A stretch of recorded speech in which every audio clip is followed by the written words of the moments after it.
به نام خدا. سلام بچه ها، امیدوارم که حالتون خوب بشه. در این ویدیو ما آموزش ضرب عدد در کسر رو داریم. می‌بینیم که با شکل، محور و مسئله به جواب این ضرب برسیم. خب ضربی که من برای شما نوشتم 4 ضرب در 2/3. گفتیم اولین عدد میشه عامل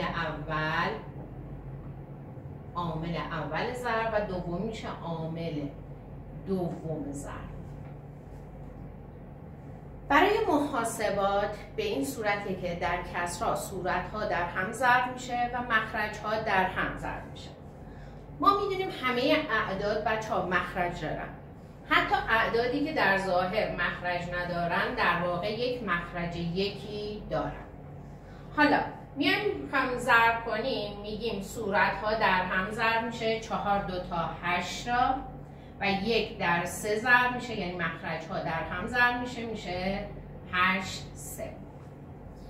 میخوام جواب این رو با رسم شکل هم به دست بیاریم. خب من یک شکلی رو میکشم.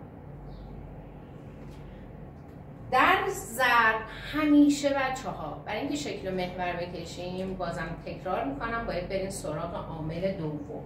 یعنی اول عامل دوم رو مشخص میکنیم، یعنی اول روی شکلتون 2/3 رو رنگ میکنیم. خب ما میایم شکلمون رو به 3 قسمت مساوی تقسیم میکنیم و 2 تاشو رنگ میکنیم.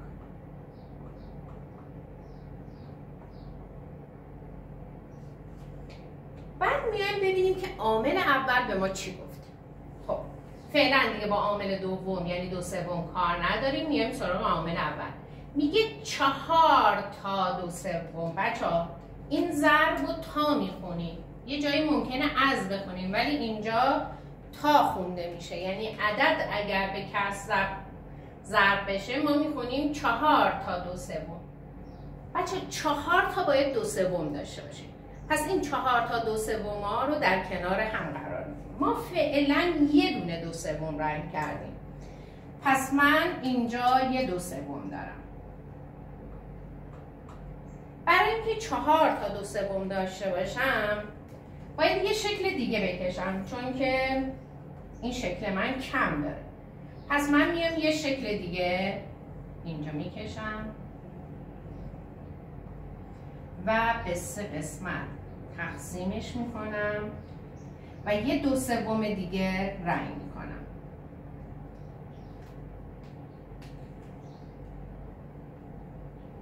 این 2 تا با هم میشن یه 2/3. آیا کافیه؟ نه، گفته 4 تا 2/3. ما فعلا 2 تا کشیدیم. پس میایم با یه رنگ دیگه یه 2/3 دیگه هم رنگ میکنیم، چون شکلمون هنوز 2/3 جا داره که رنگ کنیم، شکل جدید نمیکشیم. خب این الان شد 3مین 2/3 ما و میبینیم که دیگه قسمت دیگه نداریم که رنگ کنیم، پس مجبوریم یک شکل دیگه یعنی یه واحد کامل دیگه بکشیم، 3 قسمت مساوی کنیم و یه 2/3 ازش رنگ کنیم.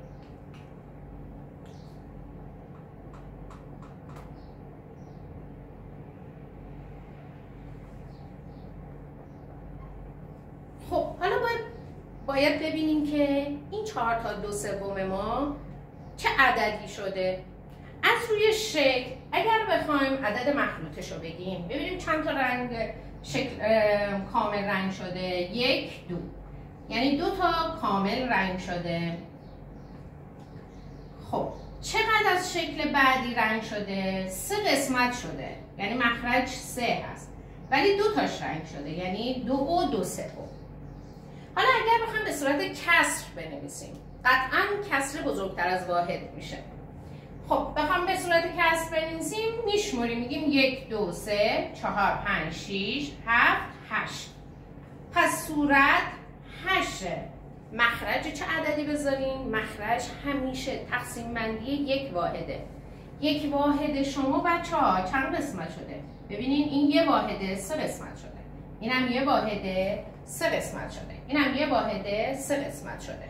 پس یک واحد شما 3 قسمت شده، میشه 8 سوم که میبینیم با جواب محاسبات ما 1 ساله. البته اینم میتونیم به عدد مخلوط تبدیل کنیم که با روشی که برای شما در ویدیوهای دیگه توضیح دادم میتونین 8 سوم رو به روش تقسیم به عدد مخلوط تبدیل کنیم.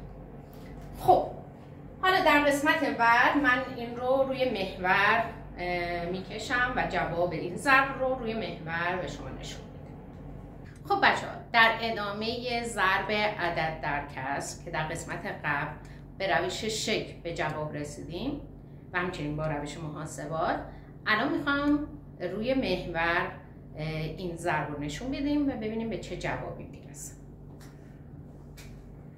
خب من یک محور میکشم. گفتیم همیشه وقتی میخوایم ضرب رو روی شکل یا محور نشون بدیم، اول میریم سراغ عامل دوم، یعنی باید اول 2 سوم رو روی محور نشون بدیم. خب 2 سوم یک کسر کمتر از واحده بچه‌ها. یعنی چی؟ یعنی اینکه یه عددی بین 0 و 1. واحد یعنی 1، یعنی 2 سوم ما بین 0 و 1.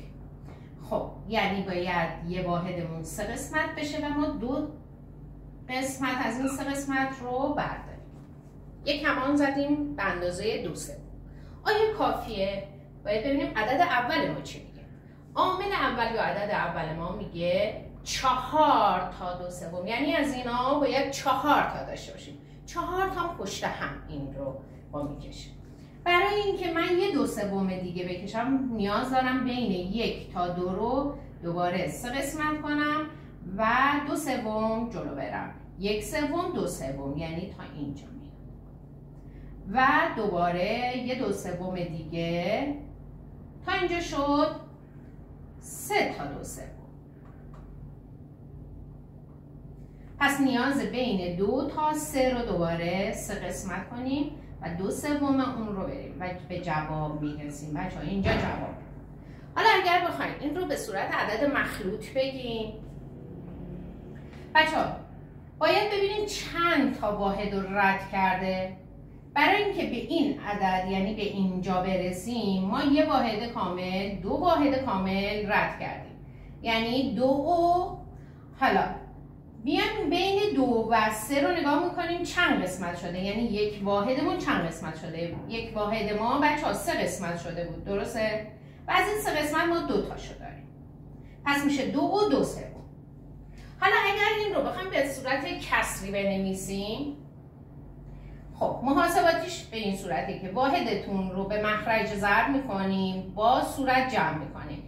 2 ضرب در 3 میشه 2 3 تا 6 را با 2 یه صورت جمع میشه 8. 8 رو میذاریم صورت، مخرجم همون مخرج قبلی 8 سوم. اما اگر بخواین از روی محور به کسر برسیم، میایم تمام این قسمت ها رو میشماریم. 1 2 3 4 5 6 7 8 راست، 8 رو میذاریم صورت. بعد میایم میبینیم که هر یه واحدتون چند قسمت شده. بین 0 و 1 که 3 قسمت شده، بین 1 و 2 هم 3 قسمت شده، بین 2 و 3 هم 3 قسمت شده، یعنی هر یه واحدتون رو 3 قسمت کردیم. پس مخرجتون میشه 3. خب بچه‌ها الان ما میخوایم در واقع برای این ضربمون یک مسئله بگیم. بچه‌ها تو این ضرب تکرار مهمه، یعنی ما باید ببینیم که عدد دوممون چند بار تکرار شده و بر اساس اون یه مسئله میسازیم. مثلا من روزی 2 سوم ساعت درس میخونم. حالا بعد از 4 روز چقدر درس میخونم؟ پس من روزی اول میرم سراغ عدد دوم، یه چیزی میگین در ارتباط با عدد دوم. مثلا من روزی 2 سوم یک نان را میخورم. روزی 2 سوم یک نان. بعد از 4 روز چقدر نان مصرف میکنم؟